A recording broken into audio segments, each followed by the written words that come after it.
Now, NBC5 investigates, and shortly after a cargo jet crashed on takeoff in Kentucky, that was back on November 4th, the NBC Chicago investigative team found some uncanny parallels with an infamous crash at O'Hare 46 years ago. The related aircraft had left engines that fell off the wings during takeoff. Chicago's air disaster was the deadliest in American history, and now air safety authorities are verifying what we first uncovered.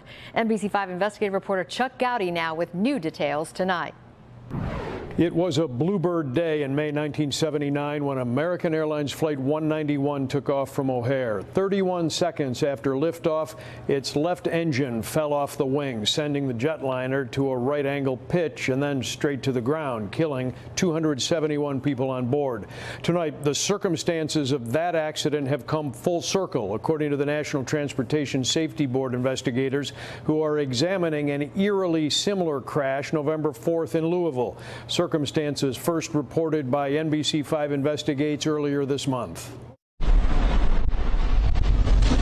16 days ago, this UPS cargo jet crashed in a cloud of fire after its left engine split apart from the wing and dropped to the runway. According to this unusual preliminary NTSB report, investigators found cracks in the pylon that connects the engine to the wing. Certainly what jumps out is the fatigue or stress cracks. Kentucky Governor Andy Beshear tonight points to the most startling NTSB finding in this crash that killed 14 people, most on the ground. Cracked pylons were also a main contributing cause of the 1979 crash here at O'Hare, involving a DC-10 jumbo jet, which was a predecessor to the MD-11 jet that crashed in Louisville. As NBC5 Investigates first reported 2 weeks ago, there were distinct similarities between the Louisville and Chicago crashes 4 decades apart, most notably the left engines falling off the aircraft wings, and in 1979, the culprit was a cracked pylon, weakened by extensive wear and tear, separating from the plane. More frequent maintenance on the pylons required after the '79 Chicago crash, regulations that may need further tightening after the Louisville accident,